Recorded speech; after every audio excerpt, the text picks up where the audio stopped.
ब्रह्मांड की उत्पत्ति से संबंधित बिग बैंग सिद्धांत का प्रतिपादन किसने किया था?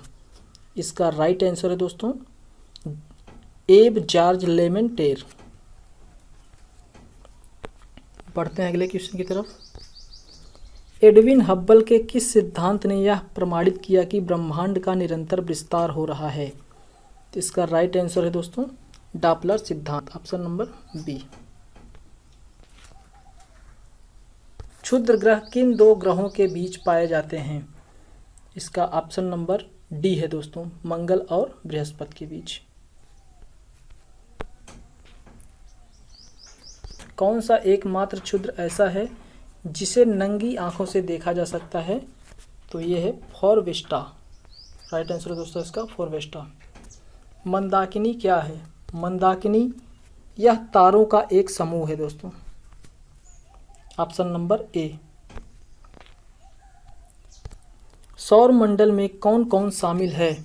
सूर्य, विभिन्न ग्रह एवं उपग्रह, क्षुद्र ग्रह, धूमकेतु, उल्का। तो सौर मंडल में दोस्तों ये सभी शामिल हैं, तो इसमें ऑप्शन नंबर डी उपरोक्त सभी। सूर्य में ऊर्जा की उत्पत्ति का माध्यम क्या है? इसका राइट आंसर है दोस्तों नाभिकीय संलयन, ऑप्शन नंबर बी। सूर्य की आयु लगभग कितने वर्ष है? इसका राइट आंसर है 5 बिलियन। सूर्य के प्रकाश को पृथ्वी तक पहुंचने में कितना समय लगता है? 8 मिनट 16 सेकंड लगता है दोस्तों, ऑप्शन नंबर सी। सूर्य से निकलने वाली सौर ज्वाला को उत्तरी ध्रुव पर क्या कहते हैं? इसका राइट आंसर है दोस्तों option number A aurora borealis.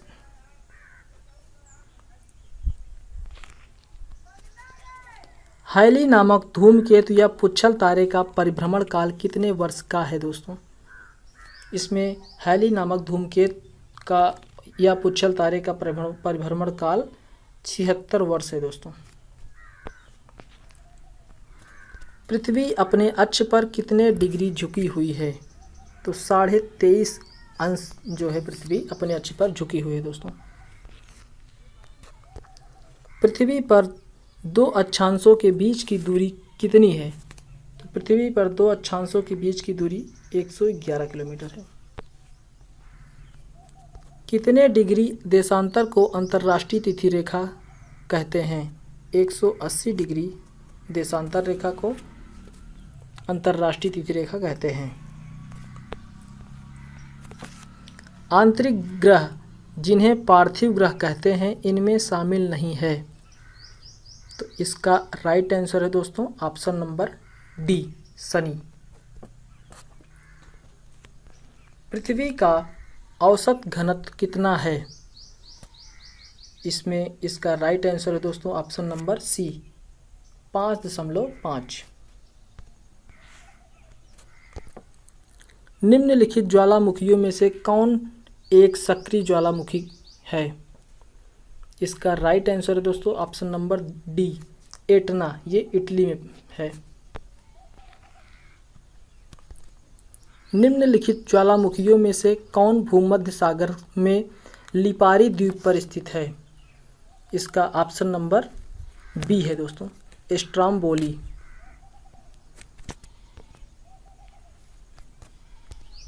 वह स्थान जहाँ से भूकंपीय तरंगों की उत्पत्ति होती है कहलाती है?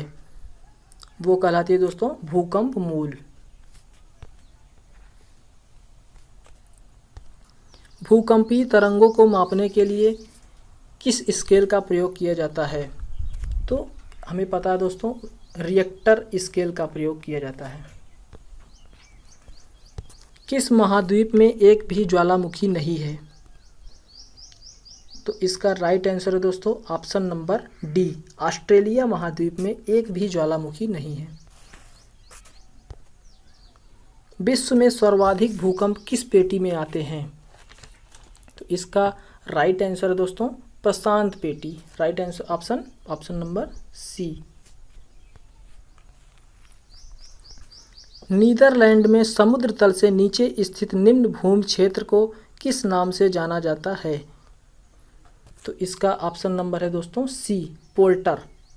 इसका राइट आंसर दोस्तों ऑप्शन नंबर सी, पोल्टर को।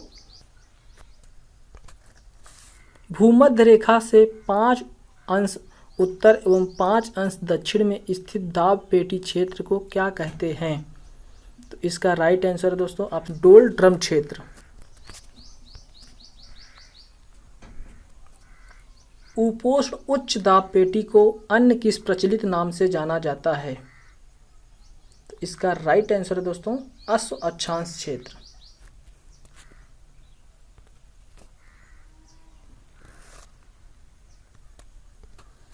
उपध्रुवीय निम्न वायुदाब पेटी के निर्माण के लिए निम्नलिखित में से कौन एक कारक जिम्मेदार है?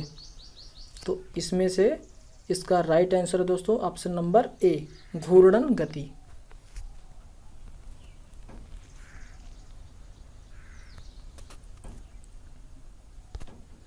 किस बल के प्रभाव के कारण उत्तरी गोलार्ध में पवनें दाईं ओर और दक्षिणी गोलार्ध में बाईं ओर मुड़ जाती हैं? इसका राइट आंसर है दोस्तों कोरियोलिस बल, कोरियोलिस बल, ऑप्शन नंबर सी।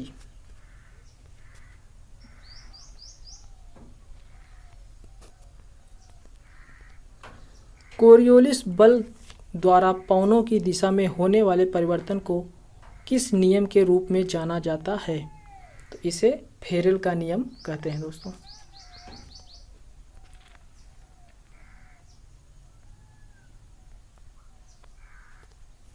वे पवनें जो सालों भर एक ही दिशा में प्रवाहित होती हैं एवं व्यापक भूभूमि को प्रभावित करती हैं कहलाती हैं?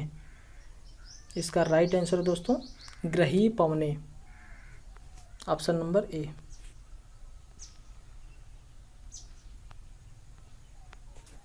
निम्न पवनों में से कौन एक ग्रही या अस्थायी पवन नहीं है? इसका राइट आंसर दोस्तों पर्वतीय समीर।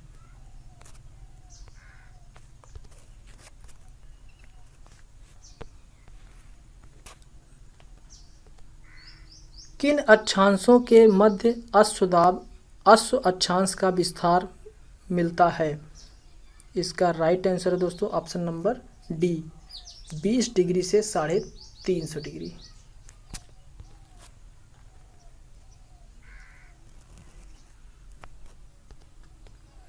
उपोष्ण उच्च वायुदाब कटिबंधों से उपध्रुवीय निम्न वायुदाब कटिबंधों की ओर प्रवाहित होने वाली अस्थायी हवाएं कहलाती हैं?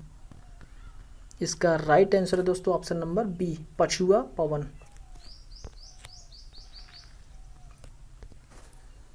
वायुमंडलीय दाब का मापन किस यंत्र के द्वारा किया जाता है? इसका राइट आंसर है दोस्तों बैरोमीटर, ऑप्शन नंबर डी। ये क्वेश्चन दोस्तों मोस्ट इम्पॉर्टेंट क्वेश्चन है। ये किसी न किसी एग्जाम में हर वर्ष पूछा जाता है।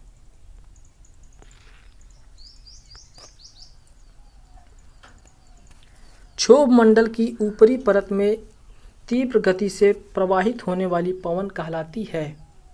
इसका राइट आंसर दोस्तों option number C, jet stream.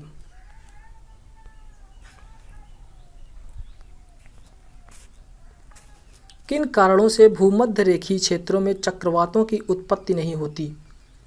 इसका राइट आंसर दोस्तों ऑप्शन नंबर डी, कोरियोलिस बल अभाव के कारण भूमध्य रेखीय क्षेत्रों में चक्रवातों की उत्पत्ति नहीं होती है। महासागरीय धाराओं की उत्पत्ति में निम्न में कौन सबसे महत्वपूर्ण भूमिका निभाता है? इसमें ऑप्शन नंबर सी है दोस्तों, पृथ्वी की घूर्णन गति।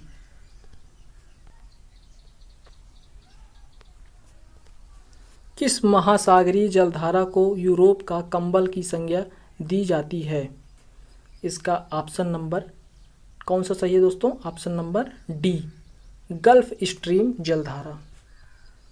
इस जलधारा को यूरोप का कंबल की संज्ञा दी जाती है। निम्नलिखित में से कौन एक हिंद महासागर की ठंडी जलधारा है? तो इसका राइट आंसर दोस्तों ऑप्शन नंबर सी, पश्चिम ऑस्ट्रेलिया जलधारा। निम्नलिखित में से कौन एक गर्म जलधारा का उदाहरण है? तो इसका राइट आंसर दोस्तों अलास्का जलधारा। वायुमंडल में उपस्थित कार्बन डाइऑक्साइड गैस की मात्रा अन्य गैसों की अपेक्षा कितना अनुपात है? तो इसका राइट आंसर दोस्तों ऑप्शन नंबर बी 0.03%।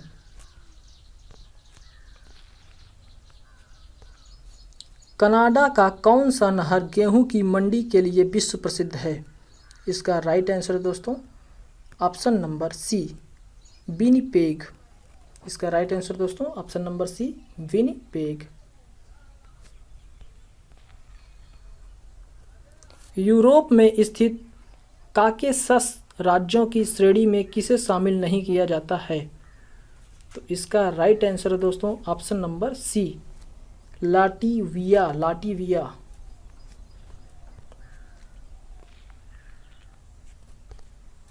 निम्नलिखित में से किस देश को दक्षिण का ब्रिटेन कहा जाता है? तो इसका राइट आंसर दोस्तों ऑप्शन नंबर डी न्यूजीलैंड को। न्यूजीलैंड को दक्षिण का ब्रिटेन कहा जाता है। यूरोप के किस देश का भौगोलिक उपनाम प्लेग्राउंड ऑफ यूरोप है? इसका ऑप्शन नंबर सी है दोस्तों स्विट्जरलैंड। स्विट्जरलैंड को प्लेग्राउंड ऑफ यूरोप कहा जाता है। निम्नलिखित में से 7 पहाड़ियों का नगर कहा जाता है? इसका राइट आंसर है दोस्तों ऑप्शन नंबर डी रोम को 7 पहाड़ियों का नगर कहा जाता है।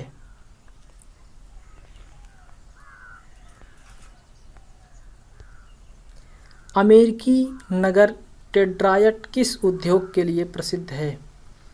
इसका राइट आंसर है दोस्तों ऑटोमोबाइल के लिए।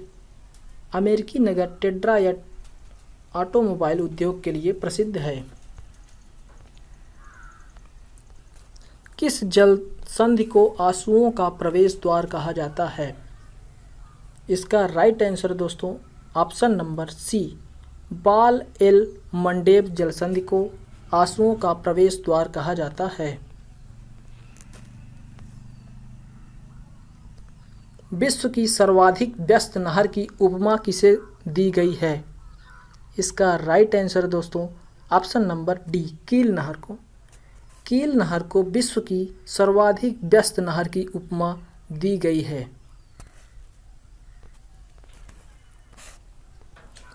किस कैरिबियन द्वीपीय देश को एंटीलीज का मोती कहा जाता है? इसका राइट आंसर है दोस्तों ऑप्शन नंबर सी क्यूबा को कैरिबियन द्वीपीय देश को एंटीलीज का मोती कहा जाता है। अमेरिका के पश्चिम तट पर स्थित सिएटल नगर किस उद्योग के लिए प्रसिद्ध है? आज का ये अंतिम क्वेश्चन है दोस्तों। तो इसका राइट आंसर दोस्तों ऑप्शन नंबर सी अमेरिका के पश्चिमी तट पर स्थित सिएटल नगर को वायुयान उद्योग के लिए प्रसिद्ध माना जाता है। अब आज की वीडियो का क्वेश्चन दोस्तों 51 नंबर, हिंद महासागर का मोती किस देश का भौगोलिक उपनाम है? इसमें 4 ऑप्शन दिए गए हैं दोस्तों, श्रीलंका, मॉरिशस, मालदीव, लंकादीव। इसमें से एक ऑप्शन सही है दोस्तों, जिसका राइट आंसर को आप लोगों को कमेंट बॉक्स में लिखना है दोस्तों। और इसके बाद इसका अगला वीडियो पार्ट नंबर 2 दोस्तों अगले दिन अपलोड किया जाएगा। अगर यह वीडियो आप लोगों को पसंद आया दोस्तों तो इस वीडियो को लाइक कीजिए और दोस्तों के साथ भी शेयर कीजिए दोस्तों। Thank you.